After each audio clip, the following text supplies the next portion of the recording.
following is an independently produced and sponsored program. The views expressed are those solely of the host, their guests, and participants. Management of ZSR 103.5 FM have no involvement in the preparation and content of this program. For clarification of any information related to this program, contact the host. At the invitation of the host, you may call in to participate by telephoning 698-7753. That's 698-7753. We trust you enjoy.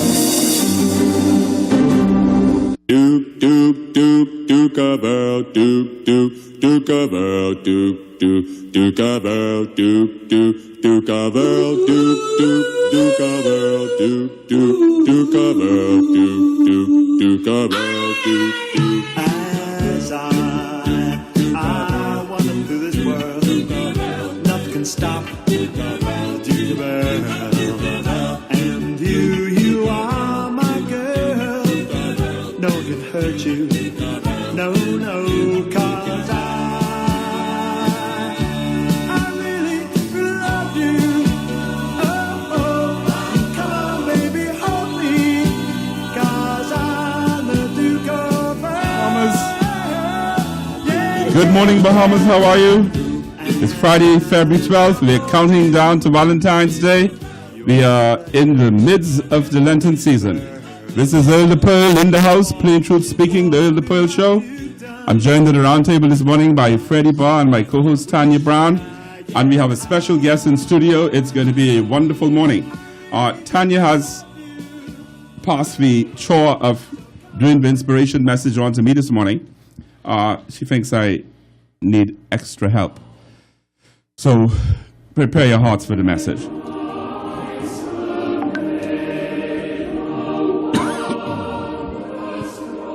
The text is taken from Psalm 1. Blessed is the one who does not walk in step with the wicked, or stand in the way that sinners take, or sit in the company of mockers, but whose delight is in the law of the Lord, and who meditates on his law day and night. That person is like a tree planted by streams of water, which yields its fruit in season, and whose leaf does not wither. Whatever they do prospers. Not so the wicked. They are like chaff that the wind blows away. Therefore the wicked will not stand in the judgment, nor sinners in the assembly of the righteous. For the Lord watches over the way of the righteous, but the way of the wicked leads to destruction. Here ended the scripture reading for the morning. Good morning, Bahamas. Good morning, Bahamas. Welcome to Plain Truth Speaking with Earl the Pearl and Company. We are here now with Mr. Anthony Knowles, the hotelier, and we are so excited to have you in studio this morning. Welcome, sir. How are you? Thank you. I'm good. I'm excited. Mr. Knowles is from Mangrove Bush in Long Island. Mangrove Bush in Long Island. And if you know anything about Long Island, you would know what mangrove bush is perhaps one of the most colorful, most industrious settlements. And people who hail from mangrove bush have really they have really been able to demonstrate their industriousness across the country. They're in businesses in just about every major family island, and they have been able to maintain very serious, strong families and strong community pride. Mr. Knowles, what are you doing now? To tell our listening audience, what are you engaged in now in business? Thank you for the opportunity offered there. Currently employed as the general manager of probably the best, I call it the best kept secret in the Bahamas, the Paradise Island Beach Club, located on Paradise Island, directly on Cabbage Beach. I have the good fortune of being introduced to it. It was a failing property, in bad shape, first Bahamian ever to hold the reins. From inception in 1984, last year was the first year that we turned a profit. Wow. Tremendous. Now, I got to meet Mr. Knowles many years ago when he worked in another industry. We will get to that later on in our show. But last night I had the occasion to be in Mr. Knowles' company and the company of his gracious wife. And they were doing something which is quite unusual in our country. They were involved Showering? Oh wow. They Good were for you. you wanted to know you took a bath this morning. Is that it? Yeah. Or was your water hot or was your water My lukewarm? water was lukewarm. Was it a cowboy or cowgirl? None. It was a hot, it was a warm, steamy shower. No, I'm not talking what you did last night. I'm talking about did you my bathe this goodness. morning? Yes, I did. I was in the company of Mr. Knowles and his wife last evening, and they were on the Marcian Peters Park in the Mason's Addition subdivision. And those of you who are familiar with the inner city of Nassau, you know that Mason's Addition borders Collins Avenue and borders McCullough Corner and then borders East Street. And I'm saying to myself, how did this County Joe man find himself in the backyard? What is he doing in the backyard? The minute I approached the park, they didn't need to have the lights didn't have to be working. Wherever Tony moved, it was a glowing luminescent light. And I'm saying, boy, I have to find out, how did you get in Mason's Addition? Well, Mason's Additions, no stranger. As a young man, first introduced to Nassau, worked at Tire Flex right on the corner of Collins Avenue and 6th Terrace. Right over the wall was Collins Wall, and naturally being young, wanted to explore the surrounding areas. Found my way through Mason's Addition, walking with friends. Also had the good opportunity, very curious about Junkanoo from being in the island and hear about what they do on Bay Street. And so I wanted to see what makes it tick. And so I was introduced into the area, went into the shacks down there, watched the guys pasting. I was fascinated by that. And would go to Mason's Additions Park to watch the Saxons practice, do their thing there. And so then right next door to it, but now is the Island Lock Building, was a martial arts school. And I had the good fortune of being introduced to that. My dad, when coming to Nassau, didn't want me, at an early age, didn't want me getting into trouble. So he wanted me to stay busy and exert all that energy I had into something positive.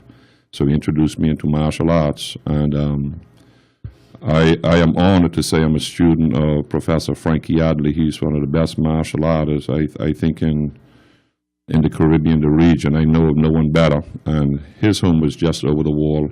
And I would walk down there, check up on him. So no stranger to the area. Now I'm about to embark on some big stuff and needed to find a way to lend myself to a course. Did you ever get a chance to practice your martial arts defensively, or you just kicked a few bags and tossed a few bodies in the gym itself, but you never got a chance to see if you really were good at this thing? Because I would take it that as this County Joe boy walking over the hill, every once in a while someone would pick on you. What did you do? Yeah, I know. I had the most people think because you're Caucasian looking that. Go ahead, say it. That you're County Joe, that you're soft. Mm-hmm. And I recall in the first days of months in the gym, I was the only County Joe white boy in the school, and we had some 60 students. Everybody wanted opportunity to have a chance at me. And I recall one night after about 6 months of training, Professor Adley, we did sparring. He paired me off with a tall black man in good shape, and we sparred. And after 3 to 5 minutes of it, he got the upper hand on me, and I bowed out. And we went into the back room, the locker room, and all the young men changing out of the gis. And he was slow in folding up his clothes, and he looked at me and had a wicked smile. So he said, and I could call his name, that's Lollison Miller. I was 17 years old when I met him. And he looked at me and said, that wasn't a fair fight, you know. I said, what do you mean? We got into a fight and you whipped me. He said, no. He said, all my life I wanted to kick a white man's hip. You just so happen to be the first one. And he said, but you're tough, man. He said, I thought all white people were soft. I'd like to be your friend. And he reached out, embraced me, and here it is, almost 35 years later, he's still my best friend. Wow, that's incredible. That's a wonderful story. Yeah, man. Too bad you had to get a cut hip to be make best this friends.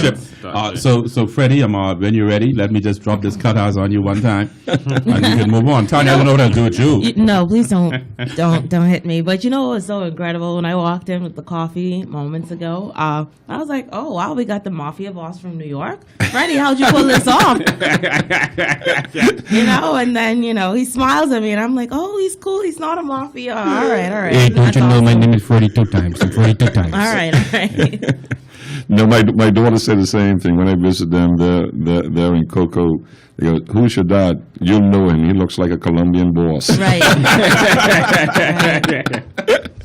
So you're spot on there with that.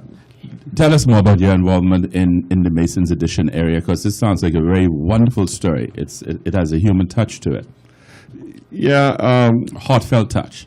I was looking for something during the Christmas season, and a friend said, come on out to the park. There's a Christmas tree lighting. I actually had the good fortune of meeting ASP Ricardo Richardson, and because I'm big involved in security on Paradise Island, and some friends, Inspector Hinsey at the Paradise Island Police Station, who I met just off of the boulevard, next on Thompson Boulevard, this little bar there, and on the way to Carnival, stopped in for a cold one, and I met a bunch of fine gentlemen, a lot of uniforms around. I said, you know what, a lot of cops, CID, Customs, Immigration. I said, if you want to hang out at a safe place, this is a nice place to hang out. And so I made friends with a lot of them, and they introduced me to ASP Ricardo Richardson, and he's involved in urban renewal. And he was telling me about the positive things that he's doing in the neighborhood, and he was changing lives. And I believe in changing lives. I'm a big guy. I'm 6'3". Someone told me in a meeting, and it was a confrontational issue at the resort. They say, "Oh, we thought you were running." I said, "I'm too big to run. I run to it." And so I make a big splash. I believe that when God created us, we're supposed to make a difference wherever we go.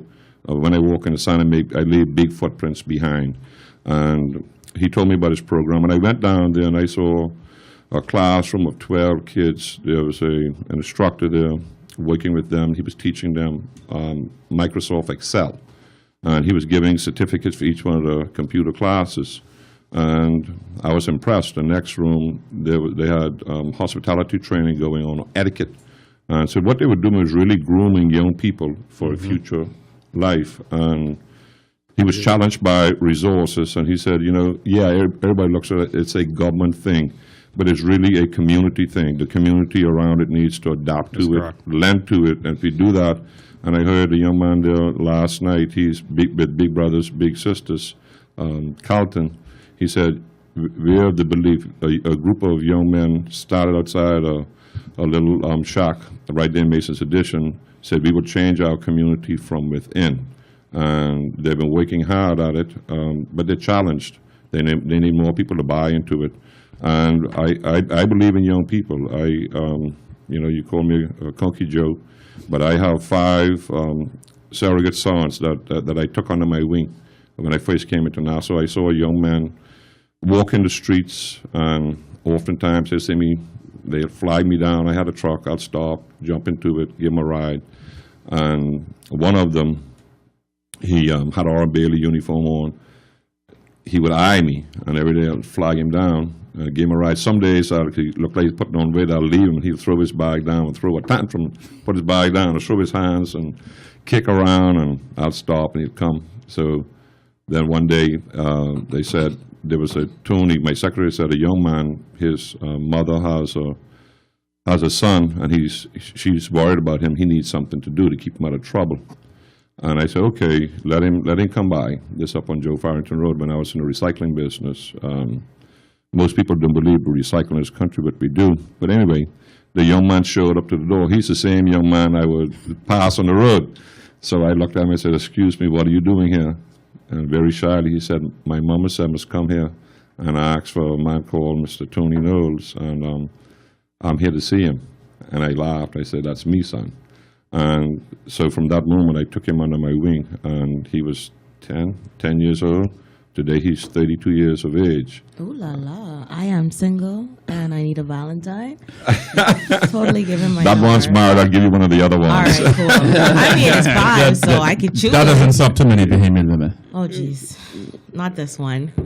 Not this one. Oh, yeah? She's beautiful. You should have a problem. Thank you. I want to talk about the Big Brother, Big Sister program, the project that seems to have the whole community of Masons Edition so excited. And I learned so much about it last night, where for the last several years, this community gets together on that park. Some people call it Saxon's Park. And everybody cooks something. Every house brings something to the park. They have a number of in-community events, sporting events. They play table games. They sit around, they chat. They play music, they have their dance-offs, and it's meant to mold the community. It's meant to bring the community closer together. It's meant to bring about the sharing and love and relationships which create this conciliation atmosphere. And we really have to salute those young people in Masons Edition who have been behind this project and seem to be so enthusiastic and so eager to keep it going. You don't find that too often around the country, and it's always a blessing to see people like you, entrepreneurs like yourself, businessmen like yourself, who find ideas like this and help to make them grow. But, and before I go a step further, let me give my sympathies this morning to our good friend, Mark Clark, at T-Fats, who lost his mother yesterday morning. Yes. Our sympathies go out to him. Absolutely. May her soul rest in peace. It's a beautiful morning. You're on Plain Truth Speaking. This is the Earl the Pearl Show. I'm at the round table with Freddie Barr, my co-host Tanya Brown, and we're here with the wonderful, exciting, progressive, the martial artist, the Karate Kid himself, Anthony Knowles. Now, what you people do not know, and what Tony knows is hiding from you, and I'm going to bring it out. He is in the mafia. What's your middle name? Erlen. No. Stop. Spelled with an E. No. Yes. Tell me how the Duke of Earl music, because he's in the house. The Duke I'm of named Earl after my dad. Wow. Yeah, they always mess his name up though. I'm so sorry. That was special though. This is special. Do you see how special this man is? So now we have the real Duke of Earl in the house. Now you understand where this comes from. Now you understand who's the mentor behind all of this. Oh, wow. I want to fast forward a little to what Tony is about to become involved in, because in the last several days, we've had several persons pass through our show. We've had training officers in the tourism industry. We've had entrepreneurs. We've had people who worked in different skills in the industry. Tony is at a general manager status, but Tony is also about to embark as a domestic investor in a adventure tourism resort. And I want him to, without sharing his business plan, without letting out what he's doing, where he's going to do it, because this is business, and he has to keep his things under wrap. But I want him to tell us what leads him, or what is inspiring him to want to go this extra step. What does he see about his country? What does he see about the Bahamian people that pushes him further to want to now put his money further than where his mouth is, and to put some things in the ground and to do this thing for himself? Thank you for that. Hailing from Long Island, all islands actually, we have striving people. They make great things out of nothing. And my family it was going back generations. That was true. The captains, they were leaders in the community. They were not only the captains, they were the salesperson when they bought the people's goods from the family islands. Then sales, then they had to do the accounting work and come on back. So it's in my genes to do business for myself. But I started up with helicopter charter services. That was my first business. I pioneered that, and everyone told me no, it could never work. And it took me 4.5 years to obtain a license. and it was every day. It's interesting. The police are now talking about helicopter patrols and whatever have you. So, anyway, continue. We don't want to sidetrack you. Yeah, no, I can learn a lot to that, and it was exciting. I was first introduced to the tourism industry when I first came from Long Island. Green kid, 17 years of age. My cousin had a parasailing business just off of Club Med Beach. And my job was to go to the beach, hustle up the business, and bring the people out to the ramp. Now, Tony, just a second. I used to wander just off the periphery of Club Med Beach. And I didn't go there to see who was parasailing. I didn't go there to see the sun, sand, and sea. I went to see what was laying off on that beach. Mm-hmm. So don't tell me, as a 17-year-old boy, you went on that Club Med Beach and all you did is looked at parasailing. Why you picked that beach? Well, my cousins knew someone was a playboy. My job is to go on the beach and hustle up the people, so they say that's what's wrong with me today. That's what happened. But and that's when Club Med was a real Club Med. But I saw the numbers that we were doing in parasailing, but in the industry itself, there needs to be more things for people to do, especially outdoors, waters. The beach is fine.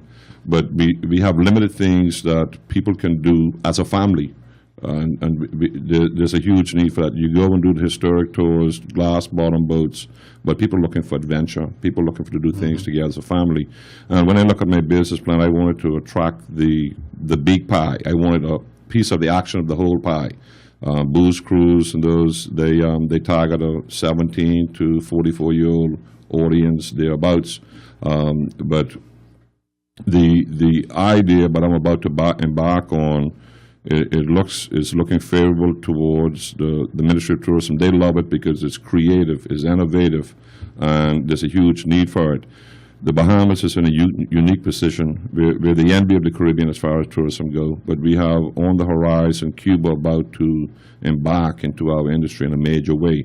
And we must be creative if we're going to survive. We have to create avenues for these many tourists that come to these shores to do. And there's still a huge lack for it. What I'm embarking on is about four businesses, major businesses, so in their own self, in their own entity. And so I'm taking on 4. I'm about to employ, if granted approval, there's going to be some 250, 300 direct jobs. Could be another spin-off of 75 to 100 indirect jobs. Would you have a Club Med Beach? We're considering it. Because I could get a job on that beach. You just call me Ding Dong. Oh, Tanya, what do you think about that? No. Freddie, you would come out of that? No. What would you call me on that beach, Tanya? Pearl. King Kong? No. Oh.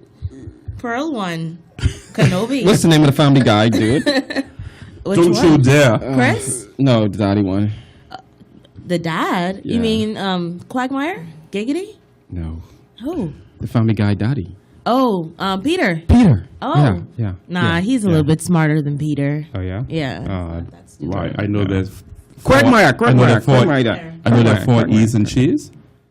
Oh. Anyway, okay.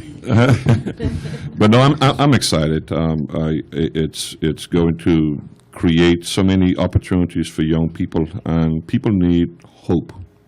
Without hope, why do I strive for excellence? And I want to give that hope to some young people, and in support of Alacorp and his efforts and energies in urban renewal. I said to them, I had there for the Christmas tree lighting back in December, and they came out. I was touched. They didn't make any notes. I turned out to be that I was the keynote speaker.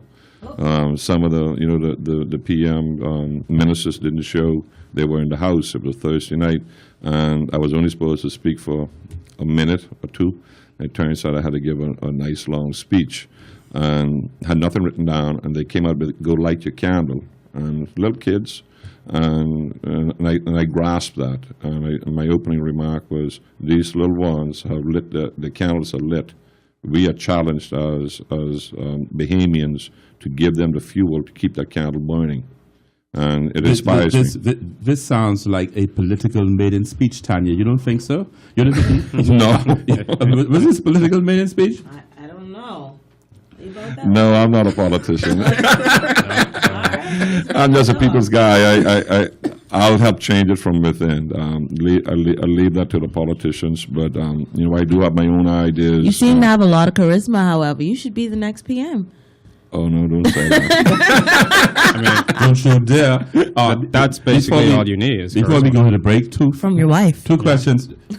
Two questions to Tony before we go to the break, and I want to ask him to address his mind to one particular question, which he'll give an answer when we come back.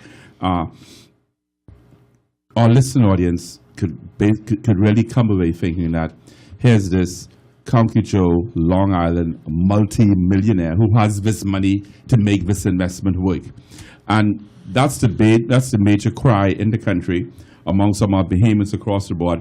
I have a dream, I have an idea, but I can't access capital.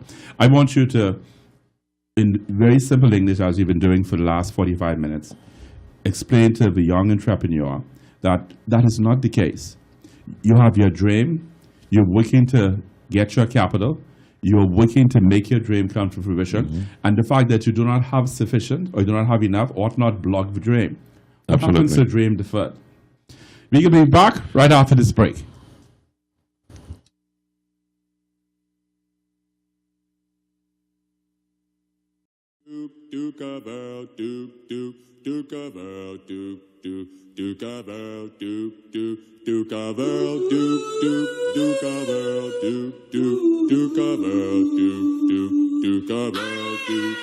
As I wander through this world, nothing can stop Duke Bell. And you are my girl. No one can hurt you. No, 'cause I really love you. Oh, come on, baby, hold me. 'Cause I'm the Duke of Earl. Yeah. And when I hold you, you are my Duchess of Earl.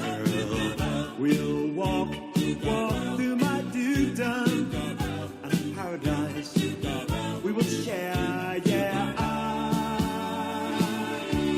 I really do love you. Oh, so come on, baby, hold me. Yeah, I'm the Duke of Earl. Start your morning with the Earl the Pearl Show. Duke of Earl, Plain truth speaking, an opinionated look at national issues. All we are attempting to do here is to build a case. The country expects a decorum, a modicum of decency when it relates to serious debate in the country on political and national affairs. It's the Earl the Pearl Show, another way of looking at the news and the people that make the news. The FBI has been working with law enforcement in the Bahamas for the last 100 years. The FBI lab, in terms of ammunition, gun, firearms, has been used in court cases in the Bahamas for the last 100 years. This is nothing new, sir. Where have you been? What ostrich are you? If you're going to criticize something, criticize it from a position of information that is useful, not to talk nonsense. Every weekday morning, 7 a.m. until 9, join the Earl the Pearl Plain Truth Speaking Show. And these are the stigmas and the disadvantages that attend to young people. I am an advocate of sorts on the position that we ought not teach young people to hide, to sneak, to have to pretend. We need a society where everything is in the open, it's transparent. With Earl Williams, Tanya Brown, and Freddie B. It's newsy. Following the trends and empowering young people is what you didn't expect in the morning and what you would enjoy. The Earl the Pearl Show. Every weekday morning, 7 a.m. until 9 on 103.5 FM.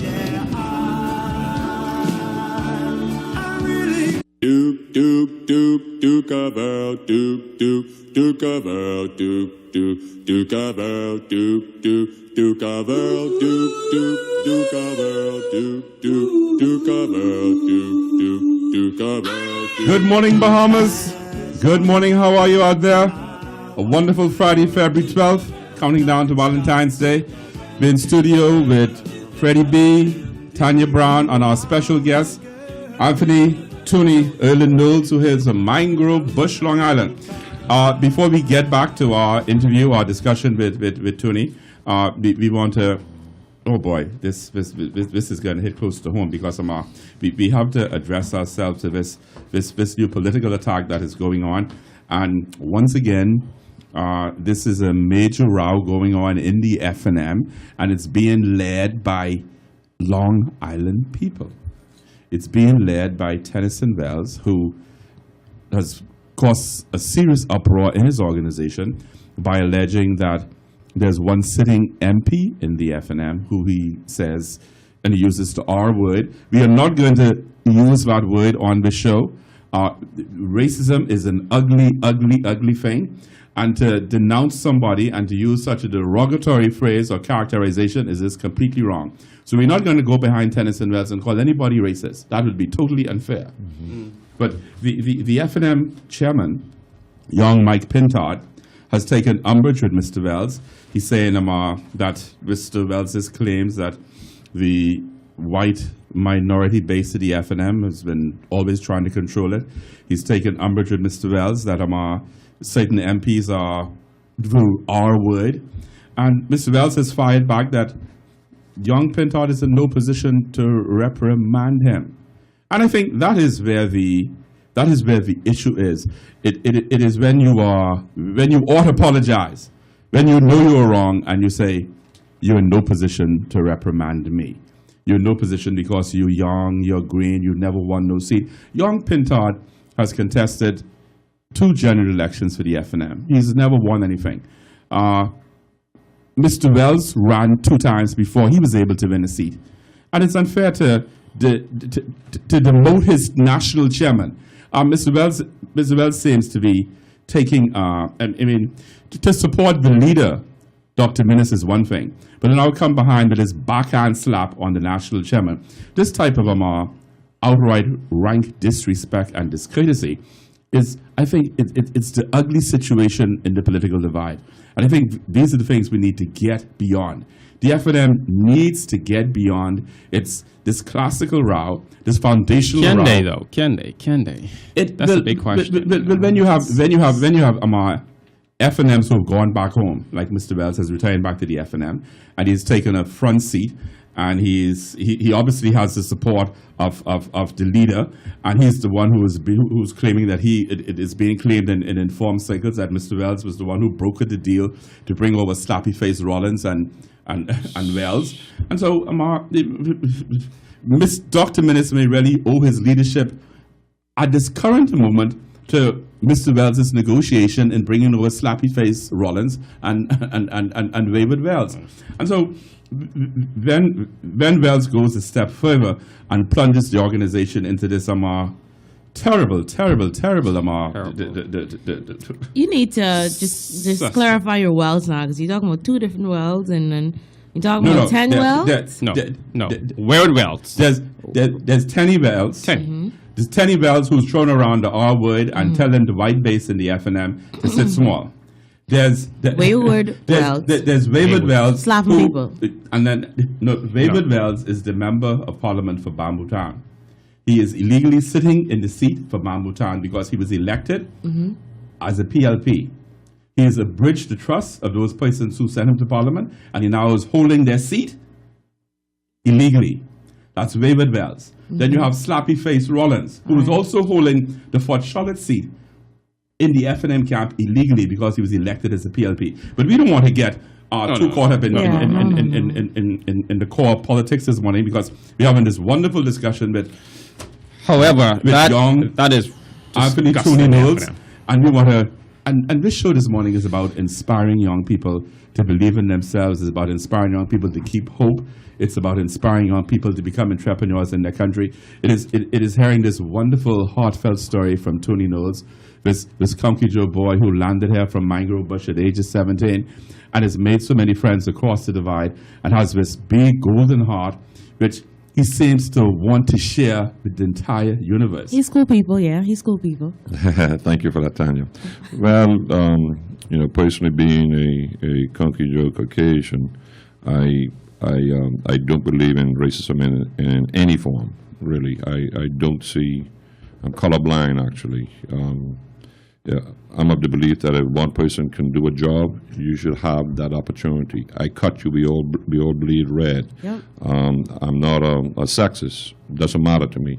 And my current boss, I have a lot of respect for. He's of the same opinion. It doesn't matter to him. And they're Eastern Road boys. That's Mr. Christopher Lightman and his family, hail from Cavalier Construction. And he gave me the opportunity. And his dad, Mr. Godfrey Tippy Lightman, was of the same belief. If you can do a job. Distinguished Bahamian gentleman. Yes, a absolutely. distinguished Bahamian family. Recently passed, but if you tell him that you could do the job, it doesn't matter. You're going to have that opportunity. And there's some amazing stories from that family. This is the Bahamas we want to share with the world. We don't want the Bahamas to be seen in this encapsulated, uninformed, ignorant view that Tennyson Wells has on this organization. But we're not going to bring politics into it. We're going to stay on the high plane, and we're going to go back to Tony Knowles, and we're going to ask this very, very big question as to how do I tell the 23-year-old who has this dream, who has this vision, he wants to do a particular thing, but he recognizes that this $100,000 that he needs access to get started is going to be very difficult in coming. And before you know it, he's 40 years old, the dream has died, and he's forgotten about it because he hasn't been able to push. Why is it that so many of us believe that we have to have this money in pocket, we have to be able to go in the number house and win this money, heaven has to rain down pennies or coins or dollar bills, when you are able to sit here and show us this morning that the dream is paramount, and then pushing towards it is the goal. Well, thank you for that. And need to make a correction. I'm not a multi-millionaire, not close. But I accept it. I accept that. I received that blessing. That's right. But there is nothing more powerful than a dream, a vision. And a nation lacks, a country lacks vision, the nation perishes, okay? But when you have a dream, you have to believe in yourself. One, share it with trusted people. Be careful who you share it with, because they will walk away with it. Boom, the next thing you know, there's your dream and someone is living it. So you must protect it. Gather yourself around wise people and believe in it, talk it. Online, they have seed money, seed foundations. You start small ideas out, money start coming in. You lay your business plan on paper. Online, there's many sites where it's free to put together a business plan, and then get out and start talking about it. In the helicopter business, it's a big business, and I needed funding. I needed $7 million to launch my program. And where do you go when you're looking for big money? Incubators. I ended up on Wall Street and started knocking on doors. Wow. Wall Street, is that the area between that's between Queen Street and King Street, or that's around the corner from the Central Bank, is it? No. This Wall Street, New York, the Wall Street, and I ended up at Liberty Mutual, and I had a business plan, and where they operate, the time is very precious. And so I had 15 minutes to give my spiel pitch. And you in the shark pit? Yeah. And I was 31 years old at the time. When I Shark Tank. When I finished with my... Okay, correct me then, why don't you? I will.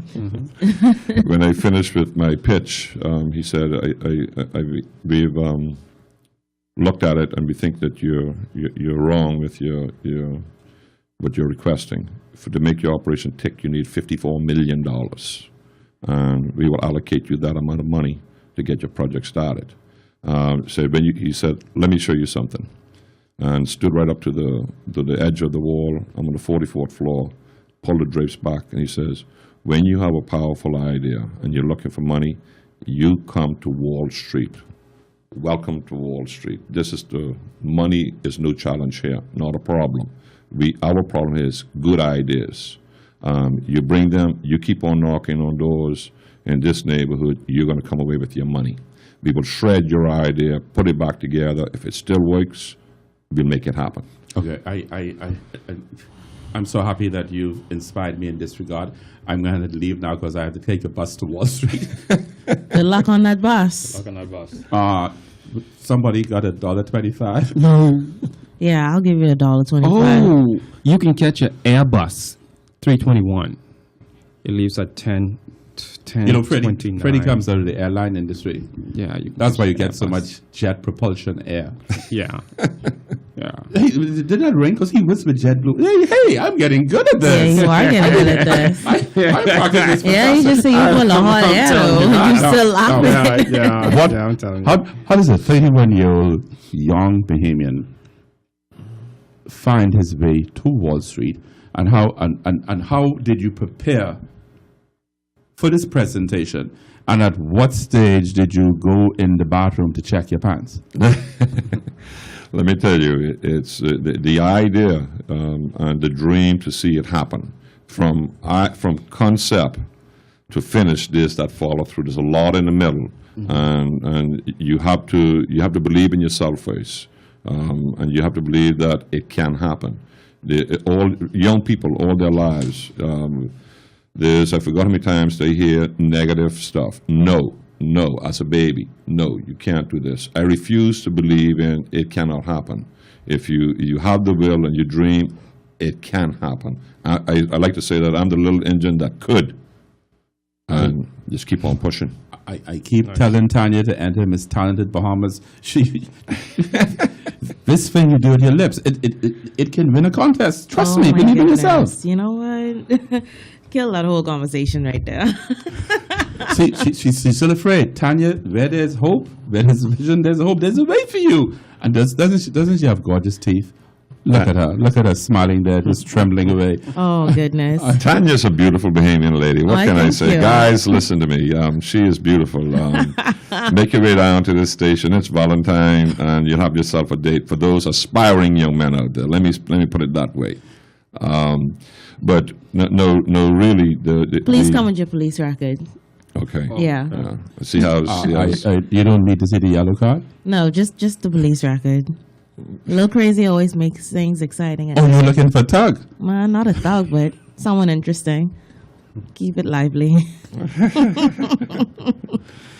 Tony, this is such a wonderful story, and I keep taking you back to center, which is Mason's edition, and I want to bring you back to the each one save one concept that you and your wife espouse, and I want to talk about the overriding fear in our country, this subjective belief that young people are not centered, young people are directionless, and I want you to share with our audience this morning as to where you think the little drop of ink you're making in the ocean is going to make a difference, and how other persons need to come behind with their drop of ink to make a difference. Well, thank you. When we look at it, all the rockers with the young people, there's really they need guidance. Is what it is. Someone needs to say, "Hey, I care." It's that I care means a lot. I gave a little speech in Mason's edition there for the Christmas tree lighting. And immediately after speaking, sitting down, a young lady with a young baby came and walked past me, sat next to my wife, and she was almost bright as me. My wife thought she was my distant cousin or family, and she said, I had to come over. God sent me here tonight because I'm inspired that I'm a single mother, I can push forward, continue what I'm doing. Urban Renewal has given me the skills to hone myself for a job. And what I'm hearing from you that, yes, that job, I do have a chance. And so there's that hope. And what I'm prepared to do is, it's, 200, even 100 people, that's a lot of people to put to work. And for one person, we just talk about Bama, all fair.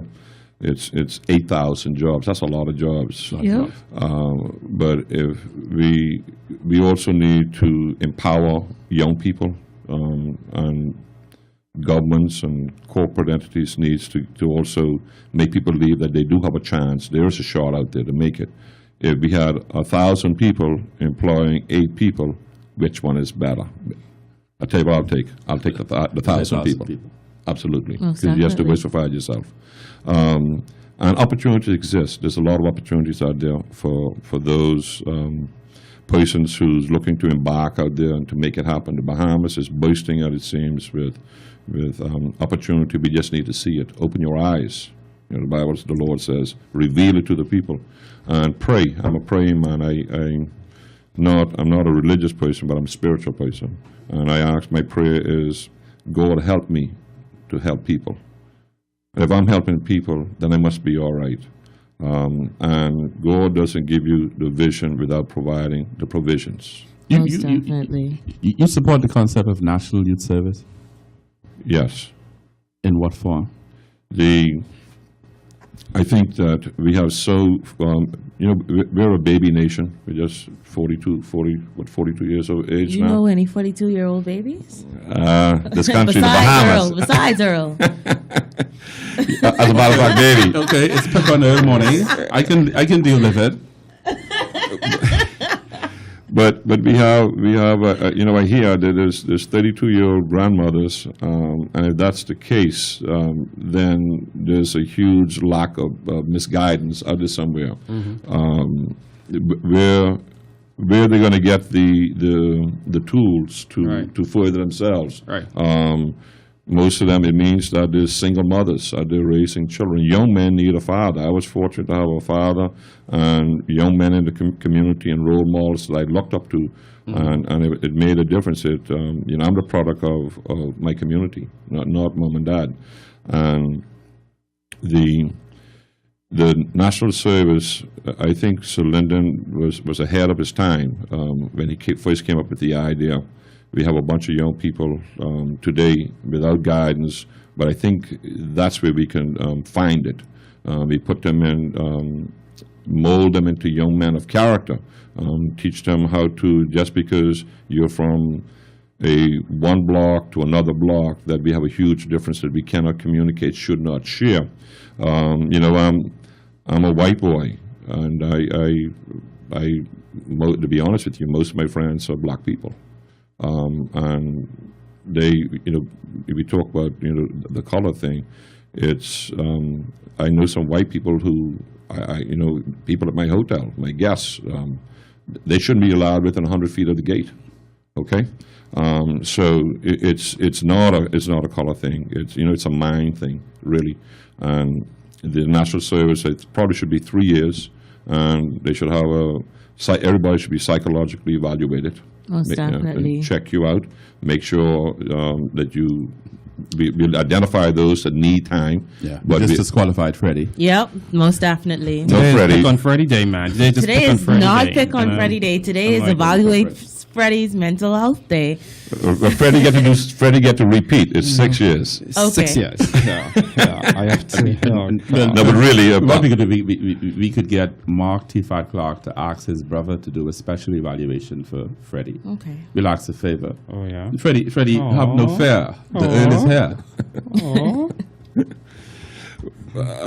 But if you do well, if you excel, and it doesn't mean academically, if you excel in your communication skills and understanding, one, it's respect for each other, oneself first, then opposite sex, but more importantly, it's for love of country, respect of country. The crime that we have today, I'm concerned because it's starting to impact people on the beaches of Paradise Island lately with the jet ski business, etc.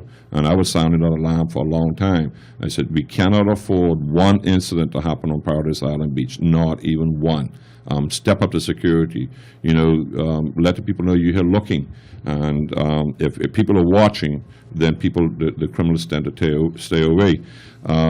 So the idea of expanding upon on oneself and inspiring people to, if you're a criminal and you love your country, stay away, and you're going to do your foolishness, stay away from Paradise Island, stay away from Bay Street, stay away from the hotels, casinos, keep it to ourselves, in-house, let's deal, major teams, major sporting organizations, doesn't matter, NFL, NBA, they're a team, they present themselves, they're a unit out there, but behind the scenes there's many issues, but they deal with that in-house. But if the young people respect the country, it's the goose that lays the golden egg. Let's keep it in-house. We'll clean up our own problems inside. And, we have a problem with Cuba. Cuba's about to... Open their gates. Yeah, they're about to open it up. And you know what they're going to say about Cuba? Forget about everything that they have to offer, the mountains, the rivers, the culture, etc. But the one thing they're going to say is it's safe, it's secure. Yep. The Bahamas cannot say that. And we must address that. We have to arrive at that pinnacle. That has to be a national goal in this century. Where do we start? Well, I think the judicial system needs to be looked at. We need to stiffen our laws. We don't need to reinvent the wheel. We had it was working. Criminals no longer fear the justice system. We had interaction of police from different Caribbean nations. We had all of that going on. We have skilled police officers who are trained in crime scene investigations. We need more of them. I'm good friends with some of them that they don't have enough of those. They don't have enough time to lock down the crime scene. Criminals are getting away, slap on the wrist, and they're entered back into the community. That's part of the problem. But I think you have to come up with a plan to solve it immediately, but then you have to get to the young people. The youth, the national service is a start. It's a huge start. And so we breed a new nation and create an awareness. Urban renewal, when I think of urban renewal, I honestly thought it was going to be where we go into neighborhoods and we're going to clean up the neighborhoods, the shanty towns, the leaning shacks, the broken down shacks, the immediate over the hill of Old Bay Street. We have a straw market. We have people in this building that the government built. That's great, but when people visit, they want to know the people. Okay, I envision people coming. I hear stories of the banana boat and shows over the hill, and tourists all over the hill. If you had a cleaned up Baintown, for instance, where people came over and the architecture was addressed and there's Miss Cleanliness, Tanya, environment. yes, safe, it's secure. Miss Tanya Strawwigs, Mr. Freddie's Woodwork and Arts right across the street. And so you're putting your front yard is on display, horse and carriage rides for the neighborhood. So now you're bringing the tourism over the hill, but they have to be safe, they have to be secure. And here's the key, just by bringing my recycling experience from. If it does not make sense, C-E-N-T-S, it makes no sense, S-E-N-S-E. So if we clean up the neighborhoods, if it's safe, it's secure, people don't have to worry about crime. There could be nightclub shows over the hill. Tourists could be in horse and carriage rides, riding through neighborhoods, purchasing the best kung fritters from Earl's Kung Fritter Shack, Tony's Bahamian Jams. So you create a new culture, but when the young people see that, they cannot bring crime into that community because they're a part of it. I could do this too. Mom is doing well, auntie is doing good, sister's doing well. And so they say to each other who have ill intent, stay away. And so they become the watchdog. This is one of the overarching goals of Bahamas Junkanoo Carnival, to bring the whole culture to the whole wider community in the entire country, and to bring the tourist dollar saturated across the country, where every little hamlet, every little nook and cranny, every little village, every little district gets to feel that impact of that economic empowerment during Carnival Week. We're a long way from it, but I think we're inching closer to it every day. Once again, the very same naysayers, the very same prophets of doom they've appeared again, trying to throw water on a flame that will not go out. And we're going to speak to that on the show next week. We're going to take a break. This is Plain Truth Speaking. Earl the Pearl in the house. Freddie Barr at the table, Tanya Brown at the table, and we have with the philosophical, ideological, entrepreneurial Anthony Tony Earl Knowles, the Real Duke of Earl. I wander through this world. Nothing can stop Duke of Earl. And you are my girl. No one can hurt you. No, 'cause I really love you. Oh, come on, baby, hold me. 'Cause I'm the Duke of Earl. Yeah. And when I hold you, you are my Duchess of Earl. We'll walk through my dukedom and paradise we will share. Yeah, I really do love you. Oh, so come on, baby, hold me. Yeah, I'm the Duke of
This is Plain Truth speaking, Earl the Pearl and Company.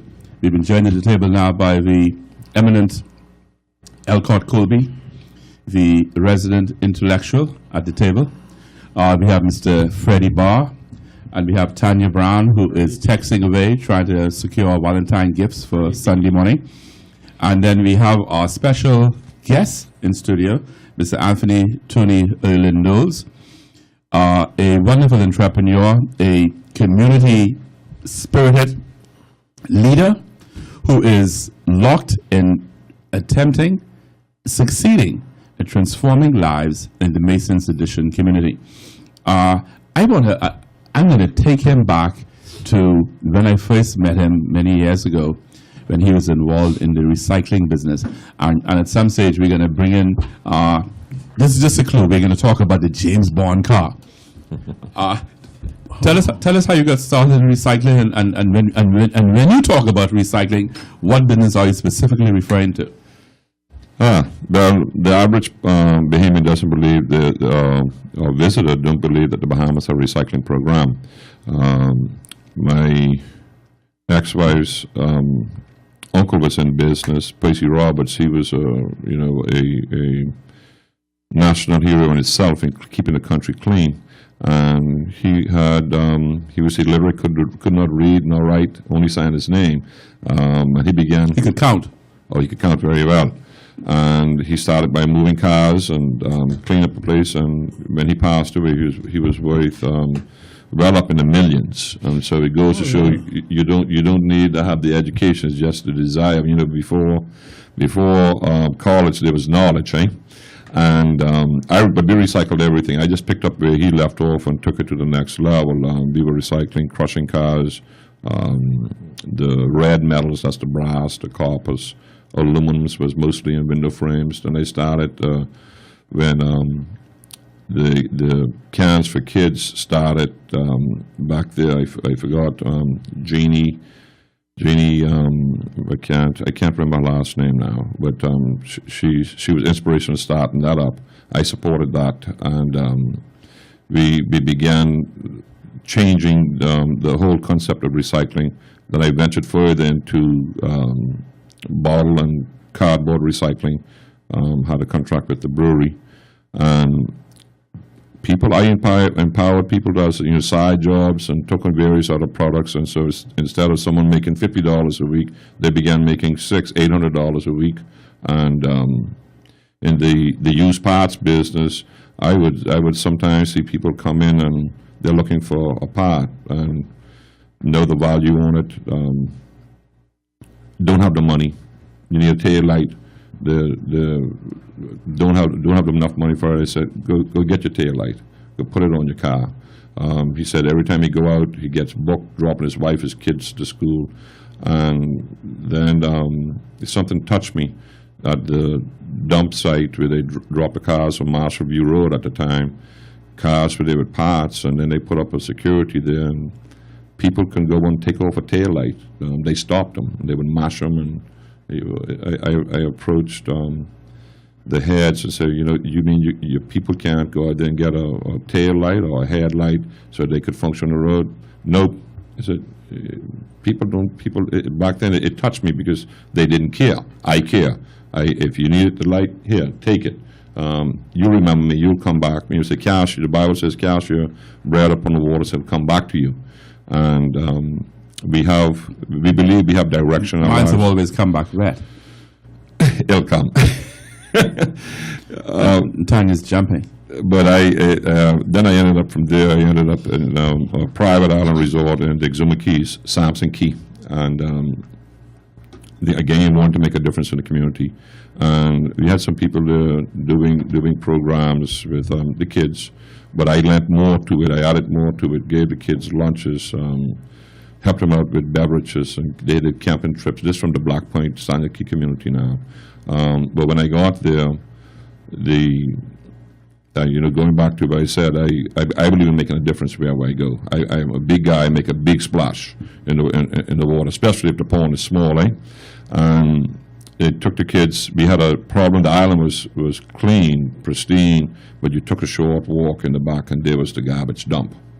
And a lot of flies, mosquitoes, etc. And I said to my boss, my immediate boss, then I said, if you give me $50,000, I'll make this dump disappear. And most private islands, they have a challenge with garbage in communities, small communities. And he says, for just $50,000, you have the green light, go.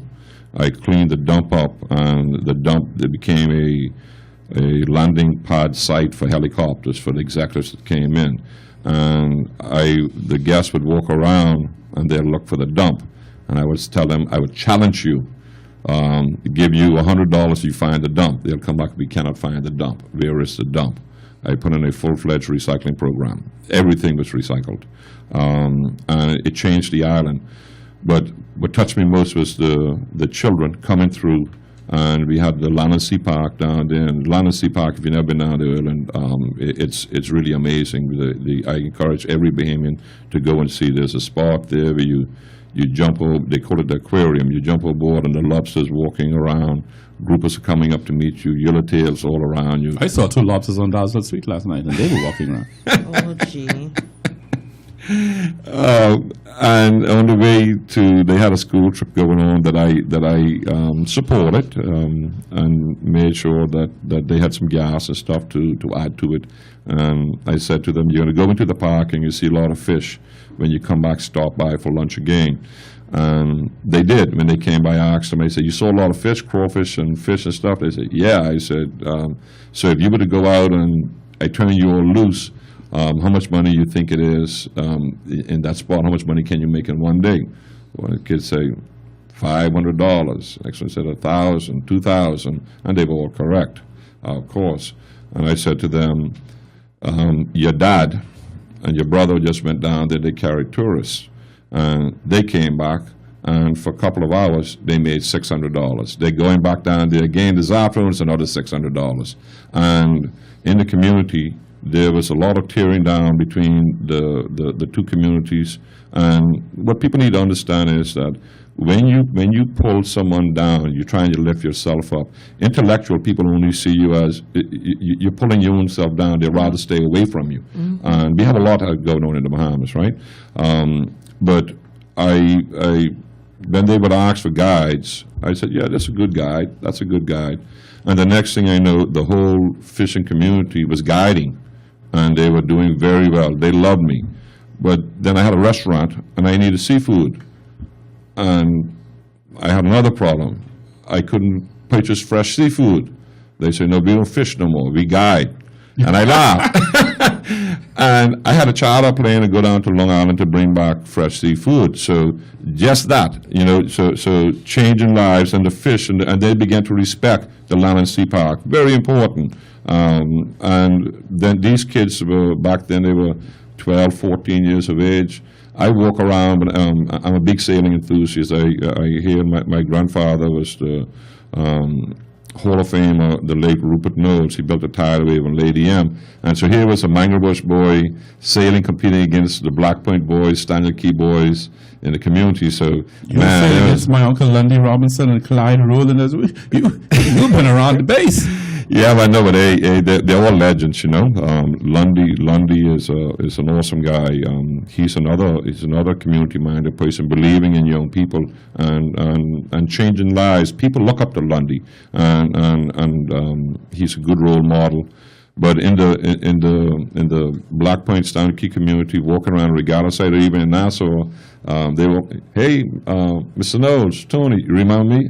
When you're that big and you're in the community, you don't, and they've grown into men and women now, you don't remember them. But I'm from Stanley Key, I'm so-and-so. Yes, when they say the name, I remember them. And they just say that, one young man said, he was successful doing he's an audio technician, sound lighting guy. He's doing well in the community. But he said, I just want to say to you that you inspired me and you touched me to do something for myself, and that's why I do things. One life at a time.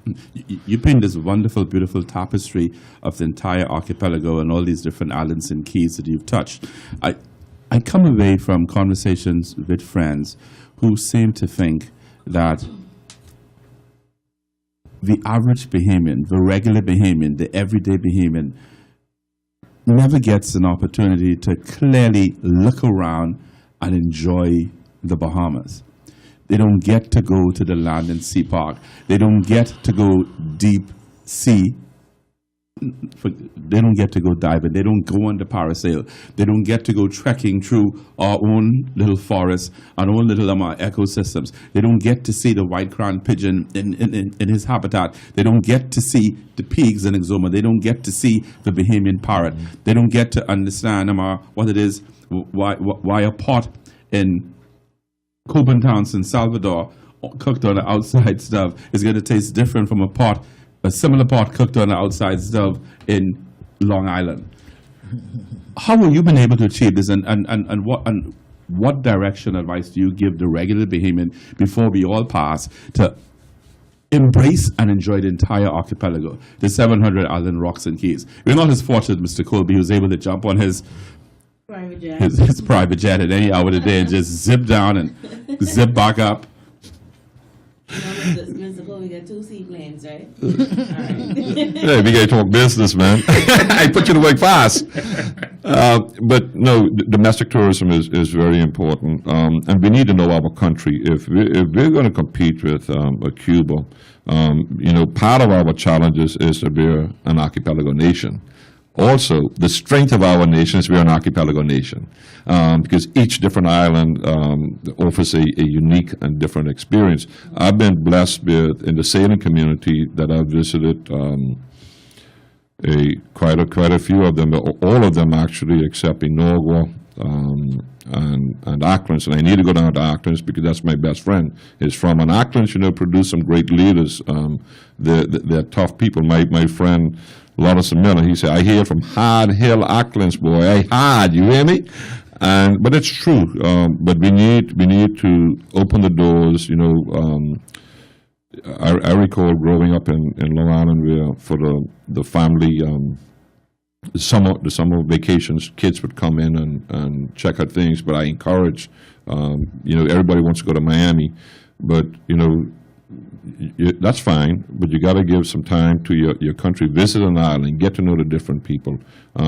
Sailing and regattas have allowed me to bridge the gap for me, and that's why I believe it should be the national sport.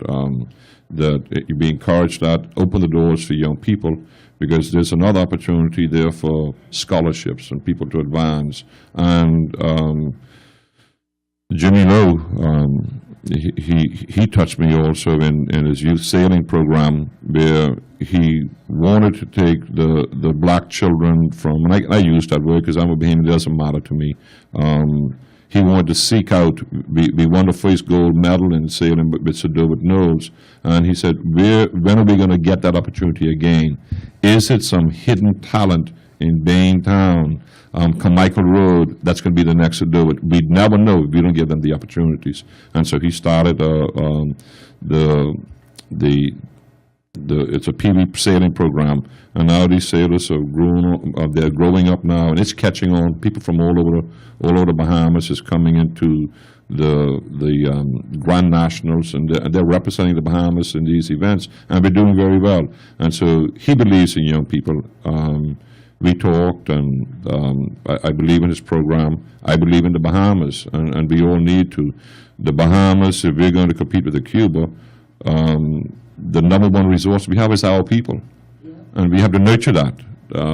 Culture, Cat Island, the cultural capital of the Bahamas.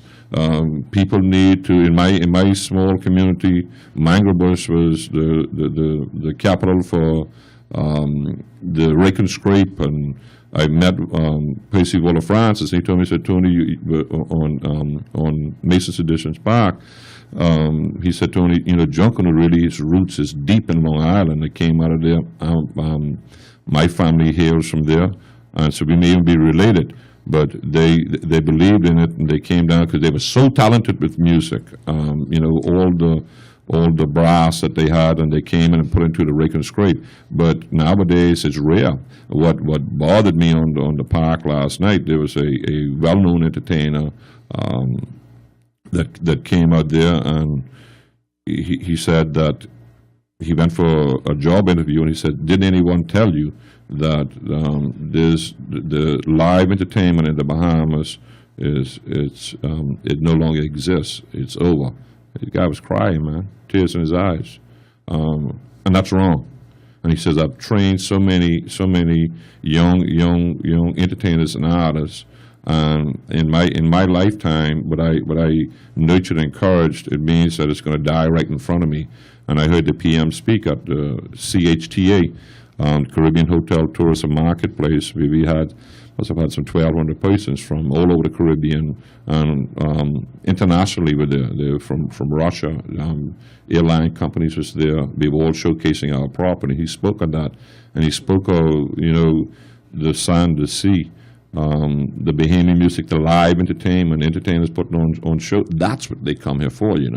They come here for a piece of the Bahamas, for the entirety, the food, the music, the people, and if you make friends with them. I made friends with a lot of them, and they could go anywhere.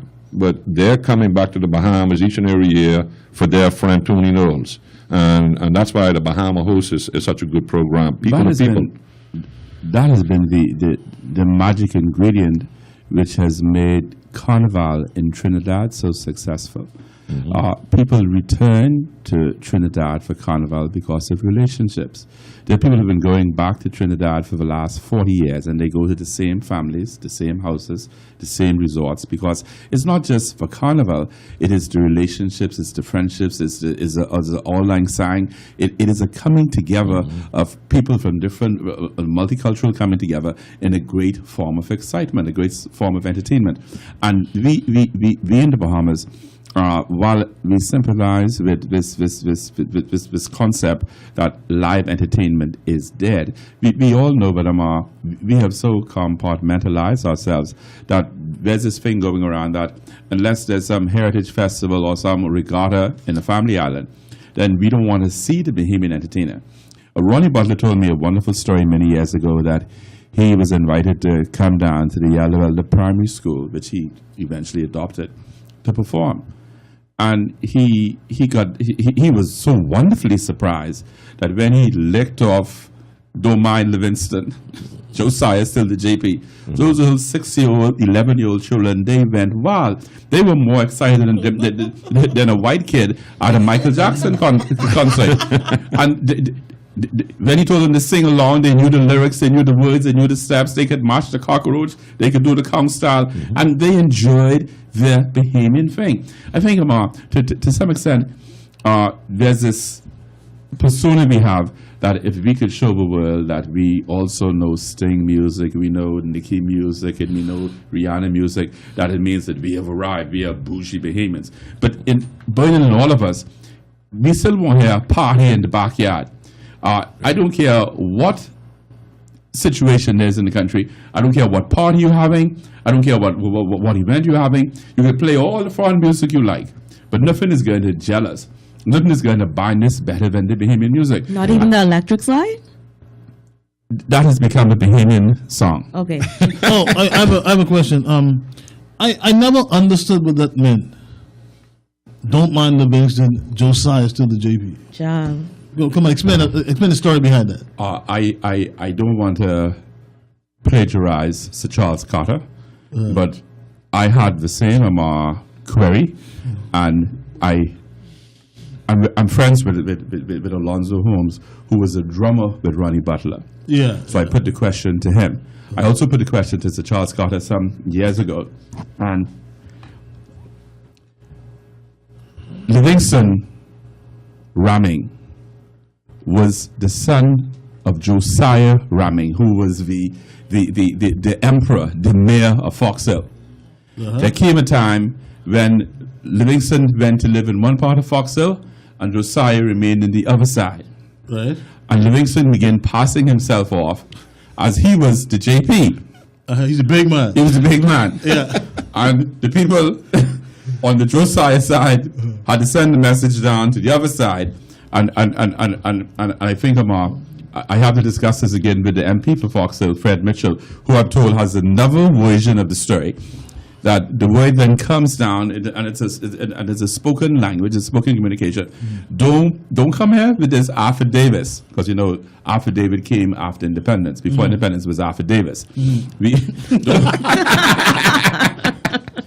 Okay. Don't mind Livingston. Josiah still the JP. Okay. I get you. Now you got it? Okay. Interesting story. All right. Thank you for sharing that. I want to make two short comments based on some commentary by Mr. Knowles. He talked about the apprenticeship, the junior apprenticeship sailing program started by Sir Druid Knowles. And the government has taken that to another level where they have separated the junior aspect of the National Family Island Regatta in Georgetown Exuma. They've separated that out, and they have created the Sir Druid Knowles Junior Sailing Regatta. Okay. So now the juniors have their own regatta, which will be a vehicle to develop future mariners, sailors, regatta specialists, or whatever. And on the issue of Cuba opening up, since China is the single largest exporter of tourists, 120 million tourists a year. Yeah. what the Bahamas government has done was signed an air service agreement with China to allow for transport between the Bahamas and China, and they are in talks, continuing talks with the government of Cuba, so that the same kind of milk run that is made by British Airways, where it leaves Manchester or Heathrow, and it comes to Nassau, then it goes to Turks and Caicos, back to Nassau, then across to the pond. Then it comes from England, Bahamas, then it goes to the Cayman Islands, back to Nassau before it goes to the pond.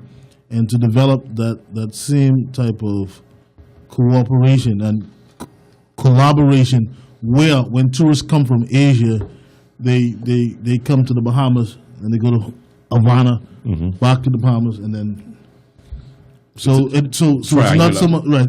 So it's not competing against each other. What you do is you form a collaboration, so it becomes a win-win situation. And we have 41 charter companies in the Bahamas, and I'm hoping that they could form themselves into an entity or entities that could take advantage of the air service agreement for airlift of tourists from Asia, a new emerging market.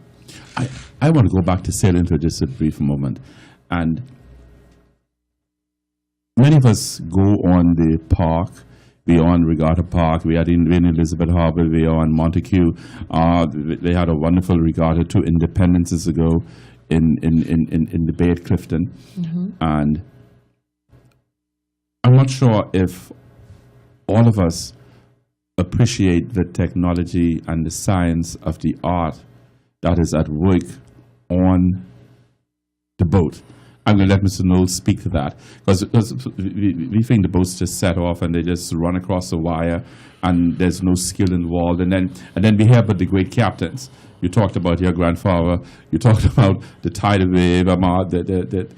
There's some skill involved. What makes a master sailor? Well said. It's a topic that well versed in, because I began sailing at age 5.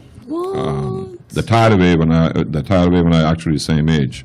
When my mother was carrying me, my grandfather and dad was building the tidal wave. So she's a legend. Papa was a legend, and maybe I'll be one. Actually, we built a sailboat and we named her the legend. So the tidal wave will be 51. She just celebrated her golden jubilee last year. How long does it take to build a sailboat? Oh, these days with the power tools and stuff, it doesn't take long. These guys, they could crank out a boat in a month. What? My grandfather would sit with his handsaw, and I had the opportunity of watching me, handsaw and a hatchet, make a boat. You look at it, it's never built, and you come back 3-6 months later, there's your A-class boat built. But it's a lot of skill in doing it, and we need to pass that on. But I want to touch on the sailing aspect of it, Colby and Earl, that you just touched on, to clarify something. The Bahamas Sailing Club, that's headed up by Jimmy Lowe, the one with Sadowit, that's the Bahamian sloop of it. Side of it, but sailing itself has sailors, those that there's a huge passion for it globally, and those that compete, they are very wealthy. The very first time I met Ted Turner, long before he even conceived CNN, he was down here in Nassau on Montague organizing a major sailing event. Yeah, but and so we need to embrace that. But we have other challenges. You touched on a lot of things. I will make sure I clarify them.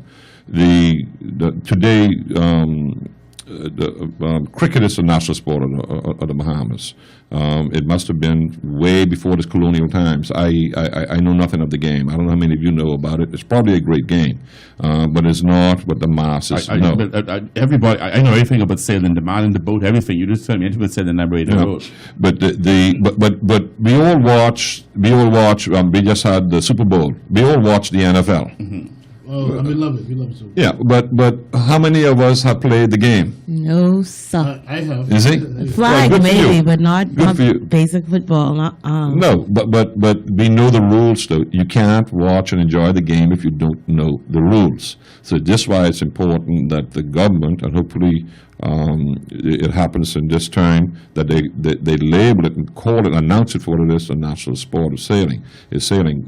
But you have to know the rules. Tanya, you could know the rules. You could go out there and you could sit on a committee, a protest committee, and says, no, according to rule subsection so and so, you made an infraction. You're wrong because you know the game. Right. There's a lot of skill in it.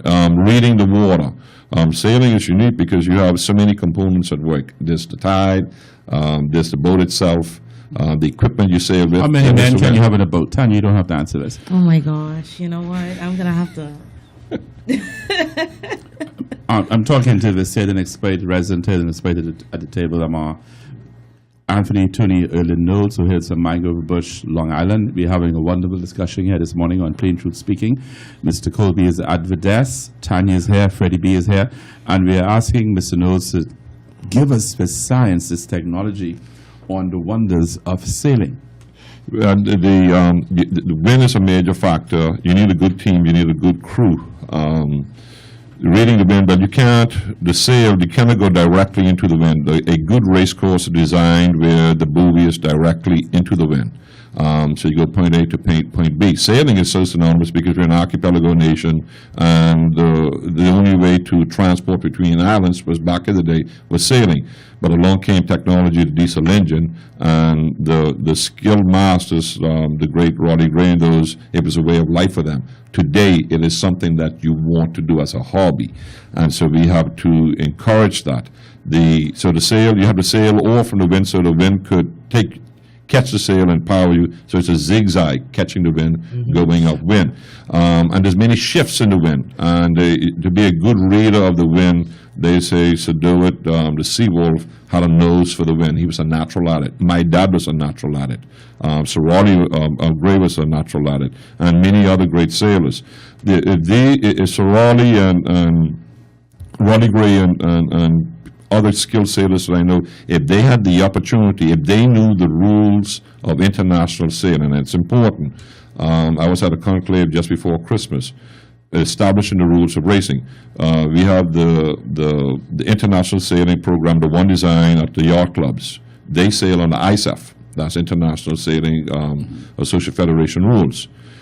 Every major regatta globally sails on the ISAF's rules. The rules are amended for that particular race. So Bahamians have their own rules. Maybe ride the pry, which is unique.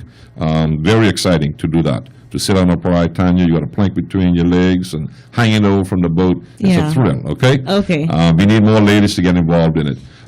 But the rules, so Yeah, I'm now. Yeah, we- everybody just calling out things talking that about how goes many men between my you need to have legs in these the days. boat. So C class, there's typically 5. Why do women always misunderstand simple things men say to them? Why do they take everything in a sexist no, point it's of view? fine. It's fine. You know, I'll sit on the plank. Sure, why not? I really don't have anything else. Hang your legs on the side of that boat. Yep. But it's 5 men for typically for a C class, and 7 to 9 in a B class. The C class is 17 feet, B class is 21 feet, A class is 28 feet. And so the A class, anywhere from 10 to 14 men, depending on the wind. So you have to adjust you for the wind. But the crossover, this is where it's important. If you have the kids in school, you have to teach them, if they're going to go into one design and compete internationally, they need to know the international rules. When they step over into what Colby talked about, Sedowit, Knowles, Junior Sailing Championships now, they step into our Bahamian boats. We have our own set of rules, and the young people are confused. It should be a simple set of rules adapted for sloop sailing. So if we're going to touch in the sailing market, it's a huge tourist industry, and part of my business is going to involve native sailing, sloop sailing, because I believe it's uniquely Bahamian, and it can be offered nowhere else. But to invite a Ted Turner and the sailing greats to come sail on our boat, they play by the same set of rules that they sail with in the Olympics internationally. And so our young sailors will come up crossing over from one design into native sloop sailing and without the complications of it. If this industry and this sport is going to grow, we have sailing tourism, we have to adopt the same set of rules. But I'm looking forward to who's going to bring home the gold in sailing. And I'm probably betting it's going to be a young kid from Baytown or Mason's Edition. It could happen. Let's work towards that. You know, sailing has been such a integral part of our national fiber. Every kid knows the song about the sloop John B. You only get the first 3 strains of the beat of the sloop John B, and you begin moving because it's who we are. Round Nassau Town, we did Rome. Yep. Got into a fight, drinking all night. I feel so break up. I want to go home. Oh, that's the song. You know it well. Actually, that song is, that it became famous by the Beach Boys, but it actually originated out of Long Island. Really? Yeah. Boy, this man It's is history so for you. out everything for Long Island. Shout out to Long Island. John B stands for John Burroughs, okay? And the story about his freight hauling boys bringing freight to Nassau after getting rid of, had a successful trip, selling off their wares, goods, the straw work, the sheep, the goats. Bootleg nigga up the northeast corridor. Long Island's been known for a good drink. Yeah, we still love the Just one? party. Just one? No, We got the story on Vincent and Josiah the JP. Now we're getting this history on John B. the John B. Carry on, Mr. Knowles. so they sell off the supplies and the accountant. Everything is in order now. They're getting ready to go on a return trip, purchase whatever the flour and goods going back, and so the boys can have a party. Send for the captain ashore, let me go home. There you go. That's it. Oh, let me go home. And so Let me go home. you got it. I feel so. And of course, some people say broke up. Yeah. Some people say And so that's Bahamian. And these things, Bahamian, we need to expand on that. You talked about the Bahamians expose themselves to the various islands, and of course culture of islands is what you're talking about. But I had the good fortune of actually walking out on Prince George Dock right before Christmas. There was a tall ship in Nassau out of Venezuela. They were here, the Venezuelan Navy. They were still teaching their Navy, their Marines, how to sail.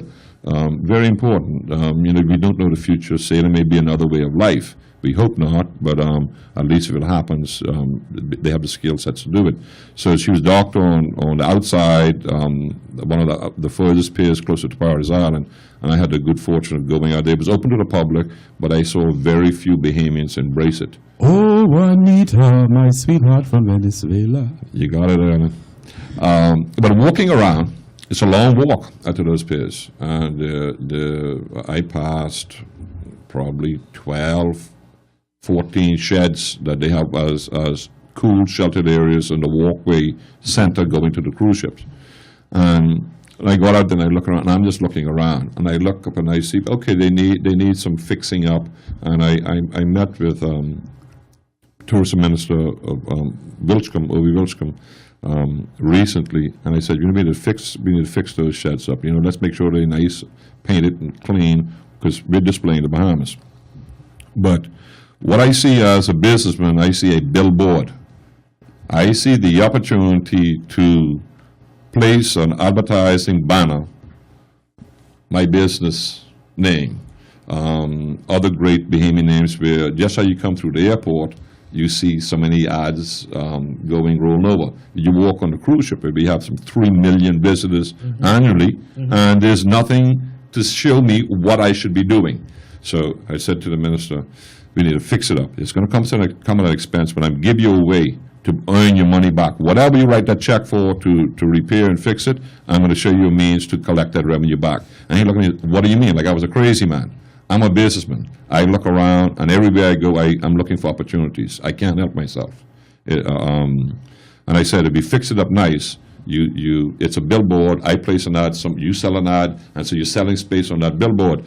But where you don't sell out, we need pictures of Dean's Blue Hole. Long Island, it's one of the deepest blue holes in the world. I've seen some deep. Oh, you know, the blue holes. Carry on. But it could be the Exumas. It could be the Exumas Landesy Park. You could showcase in Salvador, showcase Andros for what they are, the various islands. So as the people are walking down that long, lonely walk with nothing to do, they're looking up. Where is that? I'd like to do this. And so as you sell the space, the ad space, you start to pull the pictures down, because now you're making revenue, but you have to control how much do you pull down. And he was positive about that, and I'd like to see that happen, because if tourists, the secret is we have almost 3 million cruise ship visitors to the Bahamas. We have 1.8, 1.5 million stayovers. The secret is, how do you convert the cruise ship passengers into a stayover guest? That's our challenge. How do we make that happen? I will tell you a wonderful story of Obi Wishcombe and sailing. It would have been around about 1998. Mr. Wishcombe was national chairman of the PLP, and I was working out of his office, and he had this friend from Long Island. I can't remember the elderly gentleman's first name, but I know his last name. He was Knowles. He was from Long Island, and he operated a small sailboat sloop off Goodman's Bay.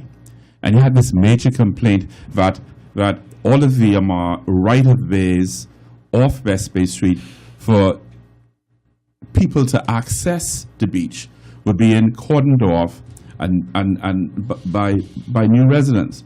And he wanted to take Mr. Wishcombe, who was then the national chairman of the PLP, to show him where these right-of-ways that have existed for hundreds of years are now being blocked off by behemoths who have moved on the waterfront, who feel as if you can't pass through my yard, you can't do this and that. And so we went out to right on the Go Slow Bend, and we met him on the water. He had his boat.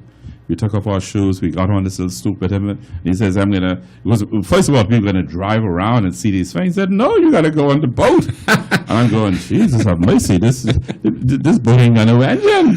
There's no engine on this boat. I didn't see no lawnmower wire to kickstart no engine. There's no engine attached to the back.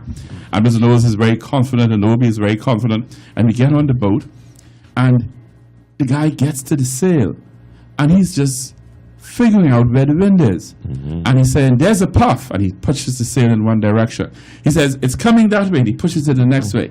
And we went as far as what is now the Sandals Resort. Okay. That's a nice sail. All but Mr. Knowles controlling that boat with his nose for the wind.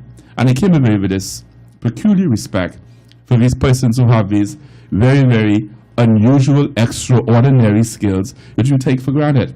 And I would see Mr. Knowles moor his boat in the evenings, jump on a bus with his little lunch bag in his hand, and walk Bay Street, take another bus and go home. And I'd say, wow, people will look at him and say, what does he do? Yeah.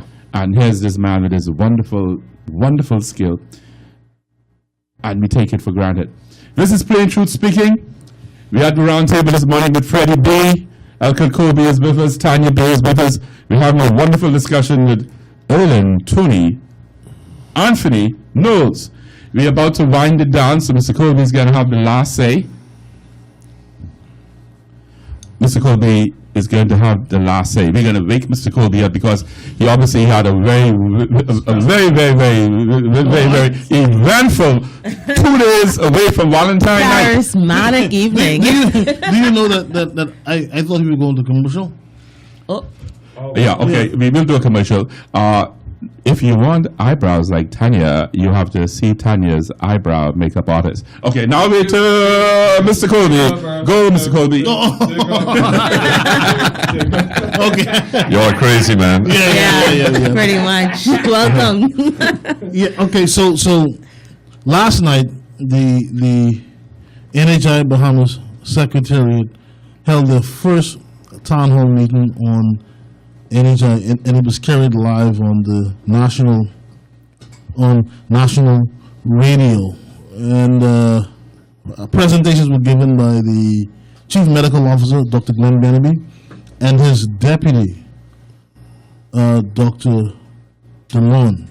And they reiterated the fact that for the primary offerings, there is no additional cost. The second point they reiterated was that with NHI, it is not necessary for them for Bahamians to give up their PHI, their private health insurance.